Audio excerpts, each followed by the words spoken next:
नमस्कार विद्यार्थी मित्रांनो, आज आपण इयत्ता 9वी मॅथ फर्स्ट मधील chapter number 4 ratio and proportion या चॅप्टर मधील पुढील concept theorem on equal ratios आणि त्या मुद्द्यावर आधारित असलेला प्रॅक्टिस सेट 4.4 ला आपण सुरुवात करणार आहोत. विद्यार्थी मित्रांनो, रेशो अँड प्रपोर्शन या चॅप्टर मधील 4.4 हा जो प्रॅक्टिस सेट आहे तो ज्या मुद्द्यावरती आधारित आहे तो मुद्दा म्हणजे थिअरम ऑन इक्वल रेशोज, म्हणजेच समान गुणोत्तरांचा जो सिद्धांत आहे त्या सिद्धांतावर आधारित प्रॅक्टिस सेट 4.4 आहे. समान गुणोत्तराचा सिद्धांत जो आहे तो आधी आपण समजावून घेऊयात. If a upon b is equal to c upon d, then a upon b is equal to a plus c upon b plus d is equal to c upon d. This property is called as theorem of equal ratios. म्हणजे इथं समजावून घ्या, जर a छेद b आणि c छेद d ही दोन गुणोत्तरे समान असतील तर त्यांच्या फर्स्ट टर्मची ॲडिशन करून आणि सेकंड टर्मची ॲडिशन करून तयार केलेला हा जो नवीन रेशो आपल्याला दिसतो आहे a plus C upon B plus D, जर हे दोन रेशो इक्वल रेशोज असतील, समान गुणोत्तर असतील, तर नव्याने तयार झालेला हा जो रेशो आहे हा सुद्धा मूळ गुणोत्तर इतकाच असतो. मग हा रेशो तयार करताना आपण या दोनही रेशोंच्या फर्स्ट टर्म न्यूमरेटरमध्ये ॲड केलेले आहेत, तर सेकंड टर्म डिनॉमिनेटरमध्ये ॲड केलेले आहेत. प्रत्यक्षात आपण याचा जेव्हा वापर करू त्यावेळेस हा अतिशय सोपा असा एक प्रॉपर्टी आपल्याला याची सांगता येईल. त्यानंतर प्रॅक्टिस सेट 4.4 मधील जी एक्झाम्पल्स आहेत ती आणखी एका प्रॉपर्टीवरती आधारित आहेत, ती म्हणजे if A upon B is equal to C upon D is equal to E upon F and is equal to and so on. म्हणजे काही रेशोज इक्वल असतील आणि जर आपण प्रत्येक रेशोला नॉन झिरो रिअल नंबरने जर मल्टिप्लाय किंवा डिवाइड केलं आणि येणाऱ्या जे रेशो आहेत त्यांच्या सर्व फर्स्ट टर्मची ॲडिशन आणि अंशस्थानी आणि सेकंड टर्मची जी ॲडिशन आहे ती छेदस्थानी करून जर आपण एक नवीन रेशो तयार केला तर तो रेशो सुद्धा या रेशो इतकाच असतो. म्हणजे या ठिकाणी काय होईल पहा, then each ratio is equal to AL plus CM plus EN plus and so on divide by BL plus DM plus FN plus and so on. म्हणजे या ठिकाणी आपण काय केले पहा, फर्स्ट जो रेशो आहे त्याला फर्स्ट टर्मला आणि सेकंड टर्मला L या नॉन झिरो रिअल नंबरने आपण मल्टिप्लाय केलं. त्याचप्रमाणे second ratio C upon D ला दोनही टर्मला आपण M या नॉन झिरो रिअल नंबरने मल्टिप्लाय केलेला आहे. तर थर्ड जो रेशो आहे त्या रेशोच्या फर्स्ट टर्म आणि सेकंड टर्मला non zero real number N ने आपण मल्टिप्लाय केलेला आहे आणि मग त्यांच्या सर्व फर्स्ट टर्म्स जे आहेत त्यांची ॲडिशन आपण न्यूमरेटरमध्ये, तर डिनॉमिनेटरमध्ये आपण सेकंड टर्मची ॲडिशन घेऊन नवीन रेशो तयार केलेला आहे. तो रेशो आणि आपले ओरिजिनल जे इक्वल रेशोज आहेत त्यांची व्हॅल्यू सेम असते. म्हणजे ह्या दोन प्रॉपर्टी ज्या आहेत त्या प्रत्यक्षात जरी आपण व्हेरिएबल स्वरूपामध्ये पाहत असताना आपल्याला थोडीशी अडचण वाटत असेल तरी देखील प्रत्यक्ष आपण जेव्हा एक्झाम्पल याच्यावरती आधारित प्रॅक्टिस सेट 4.4 मध्ये सोडू त्यावेळी ही एक्झाम्पल्स अतिशय सोपी आहेत. चला तर मग सुरुवात करूयात प्रॅक्टिस सेट 4.4 ला. त्यामध्ये फर्स्ट क्वेश्चन जो आहे तो फर्स्ट क्वेश्चन आपल्या या प्रॉपर्टीवरती आधारित फिल इन द ब्लँक स्वरूपामध्ये असणार आहे, ॲक्टिव्हिटी स्वरूपामध्ये असणार आहे. First question, fill in the blanks of the following. First, x upon 7 is equal to y upon 3 is equal to 3x plus 5y upon something is equal to 7x minus 9y upon something. आता विद्यार्थी मित्रांनो, या आधी आपण जो theorem on equal ratios पाहिलेला आहे तो थिअरम ऑन इक्वल रेशोज आपल्याला या ठिकाणी वापरायचा आहे. जर आपण या रेशोचं जर आपण न्यूमरेटर जो आहे तो न्यूमरेटरचं जर आपण ऑब्झर्वेशन केलं, निरीक्षण केलं, तर आपल्याला या ठिकाणी असं लक्षात येईल की एक्सला 3 ने मल्टिप्लाय केलेला आहे आणि वायला 5 ने मल्टिप्लाय केलं. याचा अर्थ पूर्ण फर्स्ट जो रेशो आहे त्याला आपल्याला न्यूमरेटरमध्ये म्हणजे फर्स्ट टर्मला आणि सेकंड टर्मला 3 ने मल्टिप्लाय करावं लागेल. म्हणजे या ठिकाणी 3 × 7 करावं लागेल. प्लस सेकंड रेशोचा जो सेकंड टर्म आहे त्याला आपल्याला 5 ने मल्टिप्लाय करावं लागणार आहे, कारण फर्स्ट टर्मला 5 ने मल्टिप्लाय केलं. म्हणजे या ठिकाणी काय मिळेल पहा आपल्याला, 3 × 7 प्लस 5 × 3, कारण फर्स्ट टर्मला 3 ने तर सेकंड टर्मला 5 ने मल्टिप्लाय केल्याचं आपल्याला दिसतं आहे. म्हणजे फर्स्ट रेशोला 3 ने तर सेकंड रेशोला 5 ने मल्टिप्लाय केलं. मग या ठिकाणी 3 × 7 it is 21 plus 15 that means answer is 36. हे आपला आन्सर असणार आहे. या आधी आपण जे मांडलेलं आहे ते आपलं रफ वर्क असणार आहे. आणि याचं फायनल आन्सर आहे 36. सेम आपल्याला ऑपरेशन या ठिकाणी ऑब्झर्वेशन करून करायचं आहे. फर्स्ट जो रेशो आहे त्याला या ठिकाणी 7ने मल्टिप्लाय केलेला आपल्याला दिसतंय आणि सेकंड रेशोला आपल्याला 9ने मल्टिप्लाय केलेलं दिसते आणि त्यांचं या ठिकाणी सबट्रॅक्शन केलं. म्हणजे या ठिकाणी काय होईल पहा 7 × 7, कारण फर्स्ट रेशोला आपण 7ने मल्टिप्लाय करतो आणि याची सेकंड टर्म 7च आहे म्हणून 7 × 7 मायनस 9 × 3, कारण या ठिकाणी 9 हा याचा कोइफिशियंट दिसतोय, मल्टिप्लायर दिसतोय म्हणून 9 × 3. 7 × 7 49 minus 9 into 3 it is 27 and subtraction of 49 and 27 is 22. This is the final answer. म्हणजे हे जे आहे हे आपलं रफ वर्क असेल त्याचं फायनल आन्सर आहे 22. सेम एक्झाम्पल आपण सेकंड बघूयात. a/3 is equal to b/4 is equal to c/7. These three ratios are equal ratios and is equal to a minus 2b plus 3c upon something. Here is a blank is equal to something upon 6 minus 8 plus 14. आता या ठिकाणी काळजीपूर्वक आपण observation करूयात. First example जे आहे ते example आणि याचं आन्सर सेम असणार आहे. ए ही first term as it is घेतलेली आहे पहिल्या रेशोची, म्हणजे आपल्याला हा 3 ॲज इट इज पुढे घ्यावा लागेल. सेकंड रेशोला 2ने मल्टिप्लाय केलेला आहे, मग इथे आपल्याला 2ने मल्टिप्लाय करावं लागेल. A 3 minus 2 into 4 plus third रेशोला 3ने मल्टिप्लाय केलेला आहे म्हणून 7ला 3ने आपल्याला मल्टिप्लाय करावं लागेल. म्हणजे रफ वर्क असणार आहे 3 minus 2 into 4 प्लस 3 into 7. या ठिकाणी दोघांचं प्रॉडक्ट जो आहे तो निगेटिव्ह येत असेल, या ठिकाणी प्रॉडक्ट पॉझिटिव्ह 21 असेल. हा पॉझिटिव्ह 21 आणि हा 3 यांचे साईन सेम असल्यामुळे त्यांची ॲडिशन येणार आहे 24 आणि त्यामधून आपल्याला यांचा प्रॉडक्ट निगेटिव्ह 8 हा सबट्रॅक्ट करावा लागेल. 24 minus 8 is 16. Therefore our final answer is 16. आता या ठिकाणी थोडंसं काळजीपूर्वक निरीक्षण करायचं. 6 ही फर्स्ट रेशोची सेकंड टर्मला 2ने मल्टिप्लाय केल्यामुळे या ठिकाणी 6 आलेले आहे. म्हणून या ठिकाणी आपल्याला अंशस्थानचं टर्म लिहिण्यासाठी एला सुद्धा 2ने मल्टिप्लाय करावं लागेल. 2a. 4ला या ठिकाणी 2ने मल्टिप्लाय करून 8 आणलेले आहेत, म्हणजे याही ठिकाणी आपल्याला बीला 2ने मल्टिप्लाय करावं लागेल आणि ते याच्या दुपटीतून म्हणजे 2a मधून सबट्रॅक्ट करावं लागेल. तसंच 14 येण्यासाठी आपल्याला 7ला सुद्धा 2ने मल्टिप्लाय केलेलं दिसते, म्हणून याही ठिकाणी सीला सुद्धा आपल्याला 2ने मल्टिप्लाय करावं लागेल. म्हणजे या ठिकाणी आन्सर असणार आहे 2a minus 2b plus 2c. या ठिकाणी हे सबट्रॅक्शनचे चिन्ह असल्यामुळे आपण या ठिकाणी निगेटिव्ह साईन या ठिकाणी घेतलेलं आहे. दिस इज द फायनल आन्सर. आता ह्याच्यामध्ये आपण काही क्रिया करू शकत नाही म्हणून हेच आपलं फायनल आन्सर असणार. हा ॲक्टिव्हिटी स्वरूपामध्ये 2 किंवा 2 मार्कांना आपल्याला ही ॲक्टिव्हिटी येऊ शकते. नेक्स्ट क्वेश्चन आहे 5m minus n is equal to 3m plus 4n. Then find the values of following expressions. And expressions are m square plus n square divided by m square minus n square, and second expression is 3m plus 4n over 3m minus 4n.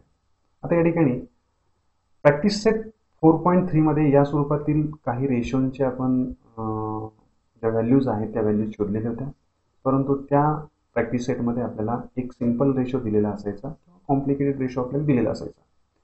परंतु या ठिकाणी एक equation आपल्याला दिलेलं आहे. या इक्वेशनवरून सुरुवातीला आपल्याला एम आणि एन यांचा एक रेशो शोधावा लागेल आणि त्यावरून मग आपल्याला या दोन एक्सप्रेशनच्या व्हॅल्यूज शोधाव्या लागतील. त्यासाठी आपण ज्या ऑपरेशन्स आहेत इक्वल रेशोवरचे ते आपण वापरणार आहोत. अल्टरनॅन्डो, इन्व्हर्टेंडो, कॉम्पेनॅन्डो, डिव्हायडेंडो, कॉम्पोनॅन्डो, डिव्हायडेंडो. यापैकी जे ऑपरेशन्स आपल्याला आवश्यक असतील ते आपण या ठिकाणी वापरणार आहोत. First of all in the solution take given equation 5m minus n is equal to 3m plus 4m. m variable असलेल्या टर्म्स आपण लेफ्ट हँड साईडला तर यांच्या राईट हँड साईडला घेऊयात. 5m minus 3n. This term is transferred to the left hand side. It becomes negative. 4n as it is, and if we transfer negative n to the right hand side, they becomes positive. आता या ठिकाणी दोघांचं subtraction होणार आहे. 2n is equal to addition of these two terms is 5n. Transfer n to the left hand side and 2 to the right hand side. We get m upon n is equal to 5 upon 2. This is the simplest ratio. आता यावरून आपल्याला या दोन रेशोंच्या किमती काढता येणं किंवा एक्सप्रेशनची किमती काढता येणं शक्य आहे.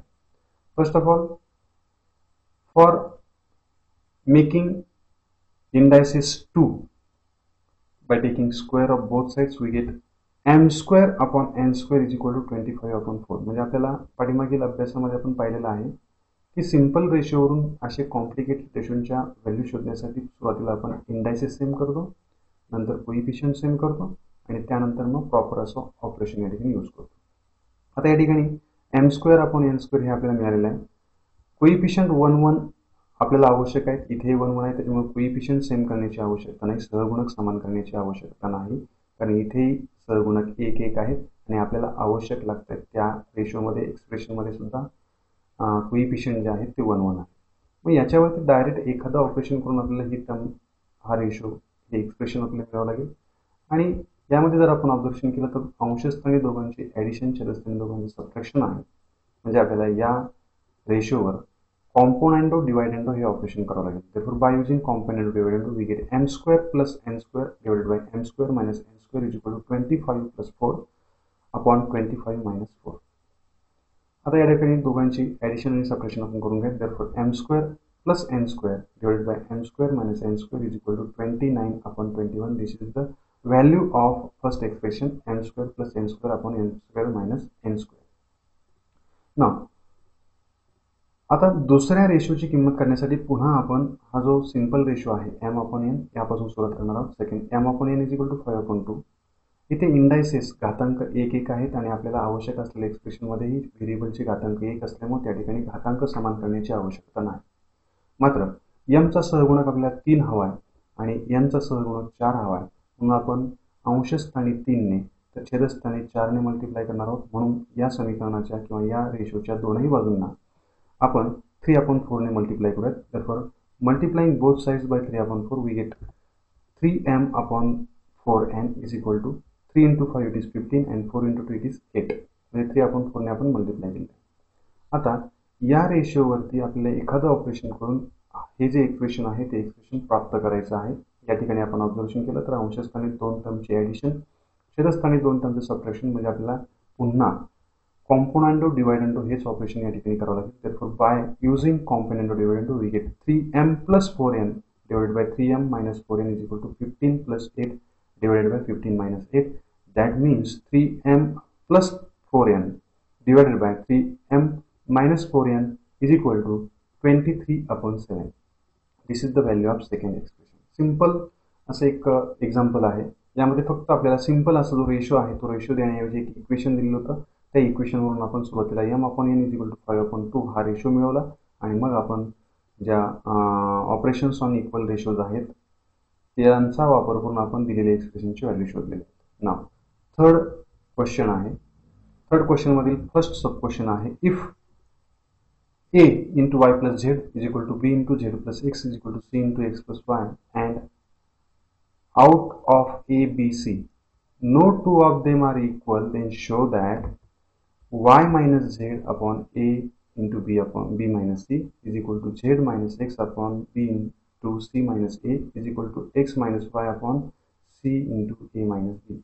म्हणजे जर हे इक्वेशन या रीतीने असेल आणि ए बी सी पैकी कोणतीही दोन टर्म्स जे आहेत त्या इक्वल नसतील तर आपल्याला हे 3 रेशो इक्वल दाखवायचे.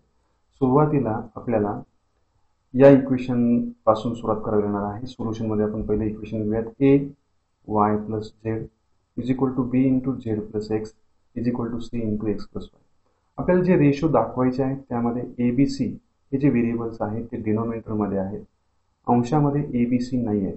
म्हणून या ठिकाणी प्रत्येक ठिकाणी आपल्याला दिसतं इथे ए, इथे मल्टिप्लायर बी, इथे मल्टिप्लायर सी आहे.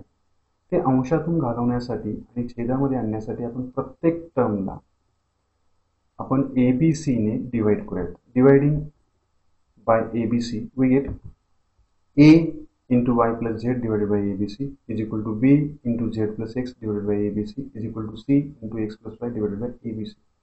या ठिकाणी पहा ए कॅन्सल होईल, या ठिकाणी बी कॅन्सल होईल, या ठिकाणी सी कॅन्सल होईल. तर या ठिकाणी ए कॅन्सल झाला तर शिल्लक राहणार आहे बी सी. या ठिकाणी बी कॅन्सल झाला तर शिल्लक राहणार आहे ए सी आणि या ठिकाणी सी इलिमिनेट होऊन शिल्लक राहणार आहे ए बी.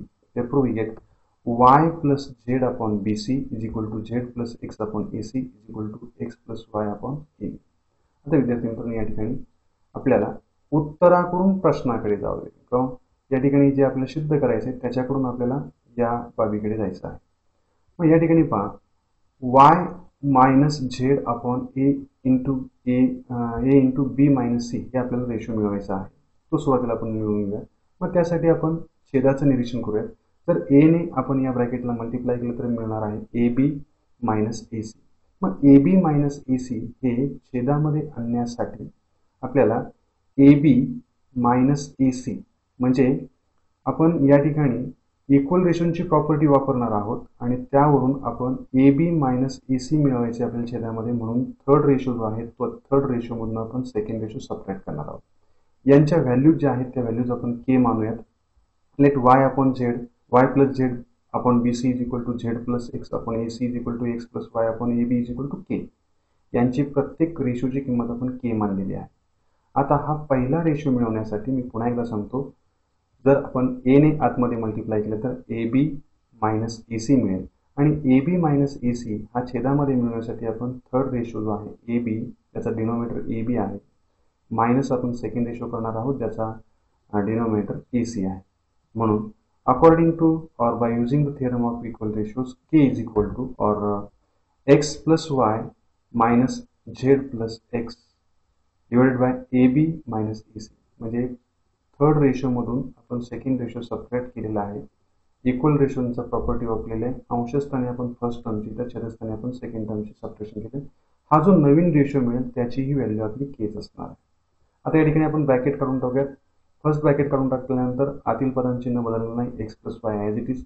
इथे मात्र निगेटिव्ह साईन असल्यामुळे या ब्रॅकेटचं साईन ब्रॅकेट काढून टाकताना आतील टर्मची साईन चेंज होतील. दोघांची पॉझिटिव्ह आहे ती निगेटिव्ह होतील. मायनस झेड मायनस एक्स आपण जर या ठिकाणी आपण ए कॉमन काढला तर शिल्लक राहील बी मायनस सी.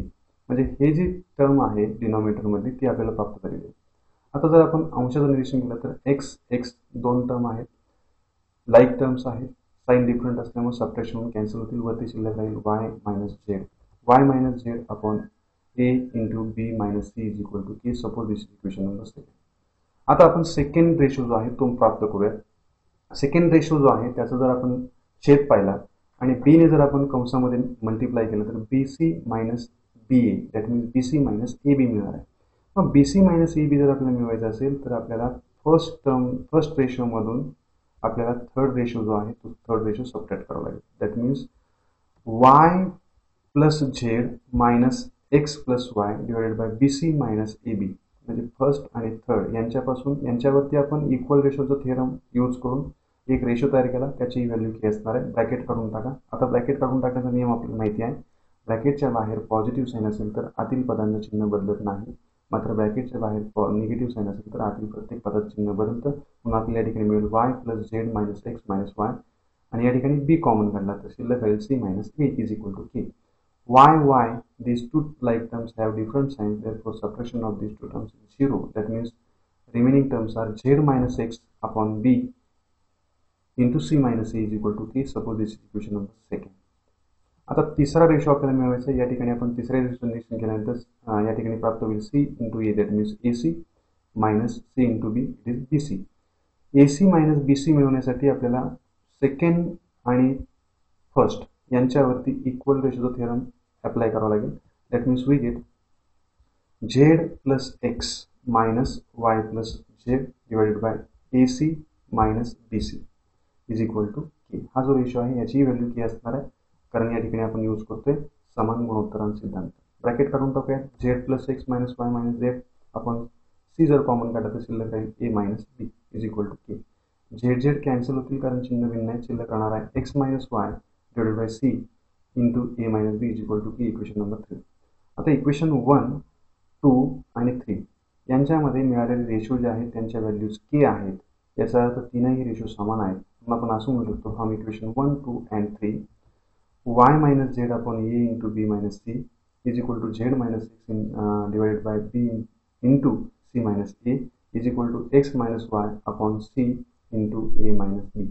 हाच आपल्याला जो गुणधर्म आहे किंवा तीन रेशो जे आहेत ते इक्वल दाखवायचे होते हे साध्य आपल्या या ठिकाणी सिद्ध झालेलं आहे.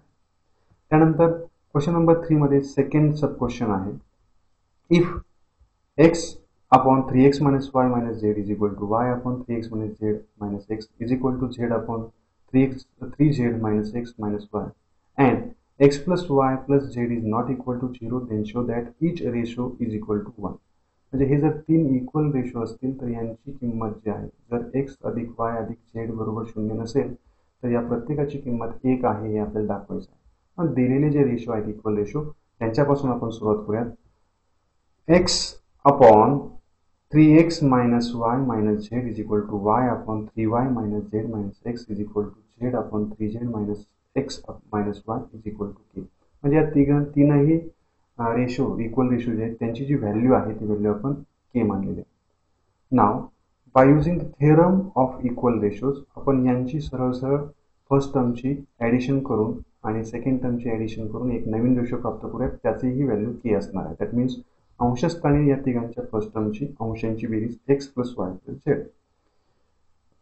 छेदामध्ये या तिघांच्या सेकंड टर्मची म्हणजे छेदांची आपल्याला बेरीज करायची 3x minus Y minus Z plus in second bracket 3y minus Z minus X plus in third bracket 3z minus X minus Y. या ठिकाणी आपण ब्रॅकेट काढून टाकूयात. अंश आहे असंच राहील x plus Y plus Z. इथे ब्रॅकेट काढून टाकताना प्रत्येक ब्रॅकेटच्या बाहेर पॉझिटिव्ह साईन असल्यामुळे आतील कुठल्याही पदाचं चिन्ह बदलणार नाही. 3x minus Y minus Z plus 3y minus Z minus X plus 3z minus X minus Y is equal to K. आता इथं पहा, अंशामध्ये तर काही बदल होणार नाही. एक्सच्या तीन टर्म्स आहेत 3x minus x and minus x. हा 3x पॉझिटिव्ह आहे आणि हे x निगेटिव्ह आहे. म्हणजे 3x मधून आपल्याला हे 2x subtract करावतील. 3x minus 2x असणार आहे, आन्सर असणार आहे x. सिमिलरली वायचं जर आपण निरीक्षण केलं तर 3y minus Y minus Y. हा पॉझिटिव्ह आहे, हे 2y निगेटिव्ह आहेत. म्हणजे 3y मधून हा y दोनदा सबट्रॅक्ट करावं लागेल, आन्सर असणार आहे positive y. Similarly 3z minus z minus z, its answer is positive z. That means we get x plus y plus z upon x plus y plus z. म्हणजे याही ठिकाणी आपल्याला x plus y plus z मिळणार. मग या ठिकाणी त्याच टर्मला आपण त्याच टर्मने डिवाइड करतोय. डिनोमिनेटर न्यूमरेटर सेम आहे, त्याचा अर्थ k ची व्हॅल्यू असणार आहे 1. आणि जर k ची व्हॅल्यू 1 आहे, ही k ची व्हॅल्यू म्हणजे प्रत्येक रेशोची व्हॅल्यू आहे. म्हणजेच या प्रत्येक रेशोची व्हॅल्यू किती असणार आहे 1. That means we can say that if k is equal to 1 then x upon 3x minus y minus z is equal to y upon 3y minus z minus x is equal to z upon 3z minus x minus y is equal to 1. हे आपल्याला prove करायचं होतं. Simple आपण theorem on equal ratios प्राप्त केलेला आहे. त्याचा उपयोग करून आपण आपलं जे साध्य आहे ते साध्य सिद्ध केलं आहे. आणखी एक एक्झाम्पल यामध्ये आपण पाहूयात. थर्ड सब क्वेश्चन आहे, if ax plus by upon x plus y is equal to bx plus az upon x plus z is equal to ay plus bz upon y plus z and x plus y plus z is not equal to 0 again, then show that each ratio is a plus b upon 2. म्हणजे जर हे तीन ratio equal ratios असतील तर या प्रत्येकाची value a plus B upon 2 आहे हे आपल्याला दाखवायचं आहे. सिमिलर एक्झाम्पल आहे सेकंड सारखं. याही ठिकाणी आपल्याला दिलेले जे इक्वल रेशो आहेत त्यांची व्हॅल्यू आपण k मानून सुरुवात करूयात सोल्युशनमध्ये. Let ax plus by upon x plus y is equal to bx plus az upon x plus z is equal to ay plus bz upon y plus z is equal to k. या तिघांची value आपण तीन रेशोंची value जी आहे equal रेशोची ते आपण k मानलेली. Again by using theorem on equal ratios यांची सगळ्यांची आपण ॲडिशन करून एक नवीन रेशो तयार करूयात. ax plus by plus bx plus az plus in third bracket ay plus bz divided by x plus y plus x plus z plus Y plus Z is equal to K. हा जो नवीन ratio आपल्याला प्राप्त झालेला आहे by using the theorem of equal ratios, याची ही value मूळ गुणोत्तरांनी इतकी असणार आहे. मूळ रेशो इतकी, ओरिजिनल रेशो इतकी असणार आहे. या ठिकाणी आपण ब्रॅकेट काढून टाकूयात. प्रत्येक ब्रॅकेटच्या बाहेर पॉझिटिव्ह साईन असल्यामुळे आतील कोणाचंही चिन्ह बदलणार नाही. That means ax plus by plus bx plus az plus ay plus bz upon x plus y plus x plus z plus y plus z is equal to K. आता या ठिकाणी आपण एक टर्म्स जे आहेत त्या टर्म्स रिअरेंज करूयात. एच्या टर्म्स जे आहेत त्या आपण आधी लिहूयात. म्हणजे ax plus ay plus az, ax plus ay plus az. Then terms of b, bx plus by plus bz यांची रिअरेंजमेंट आपण केलेली आहे. आणि x plus x 2x, y plus y 2y and z plus z 2z या ठिकाणी आपण यांची addition करून घेतली. म्हणजे अंशामध्ये आपण एच्या टर्म आणि बीच्या टर्म ज्या आहेत त्या रिअरेंज केल्या. यामध्ये जर आपण निरीक्षण केलं तर ए कॉमन काढता येईल. या 3 टर्म्समधून जर आपण ए कॉमन काढला तर शिल्लक राहील x plus Y plus Z, आणि उरलेल्या 3 टर्म्समधून आपण जर बी कॉमन काढला तर शिल्लक राहील x plus Y plus Z. इथेही आपल्याला 2 जर कॉमन काढला तर डिनॉमिनेटरमध्ये आपल्या शिल्लक राहणार आहे X plus Y plus Z is equal to K. म्हणजे 3 वेगवेगळ्या ठिकाणी आपण ए, बी आणि 2 असे 3 घटक कॉमन काढलेले आहेत. आता अंशस्थानी X plus Y plus Z हा ब्रॅकेट जो आहे तो कॉमन दिसतोय, तो आपण कॉमन काढूयात. That means X plus Y plus Z हा जर कॉमन काढला तर फर्स्ट टर्ममध्ये शिल्लक राहील ए, सेकंड टर्ममध्ये प्लस बी आणि denominator as it is 2 into X plus Y plus Z. आता X plus Y plus Z ही हा जो ब्रॅकेट ही जी टर्म आहे ती अंशामध्ये आहे आणि छेदामध्ये आहे, ते कॅन्सल होईल. मग शिल्लक राहील अंशामध्ये ए प्लस बी आणि छेदामध्ये 2 is equal to K. That means K is equal to A plus B upon 2. This is the value of K and K is the value of these 3 ratios. That means ax plus by upon x plus y is equal to bx plus az upon x plus z is equal to ay plus bz upon y plus z is equal to a plus b. म्हणजे या प्रत्येक रेशोची किंमत जी आहे ती किंमत a plus B upon 2 या ठिकाणी आपल्याला प्राप्त झालेली आहे. पॅटर्न जो आहे या एक्झाम्पलचा तो पॅटर्न सगळा सेम आहे. एक एक्झाम्पल आपण काळजीपूर्वक समजावून घेतलं, थोडंसं ऑब्झर्वेशन केलं की एक्झाम्पल्स अतिशय सोपी आहेत. ही आपल्याला ॲक्टिव्हिटी स्वरूपामध्ये अथवा सॉल्व द किंवा find the values of each ratio या स्वरूपामध्ये आपण घेऊ शकतात. या प्रॅक्टिस सेटमधील उरलेली जी एक्झाम्पल्स आहेत ते उरलेली एक्झाम्पल्स आपण नेक्स्ट व्हिडिओमध्ये पाहणार आहोत. आजच्या या एक्झाम्पलमध्ये जर आपल्याला काही समस्या, काही अडचणी वाटत असतील तर कॉमेंट सेक्शनमध्ये नक्की कॉमेंट करा. हा व्हिडिओ आपल्याला आवडला असल्यास त्याला लाईक करा, मित्रांना शेअर करा आणि चॅनल सबस्क्राईब करायला विसरू नका. धन्यवाद. काळजी.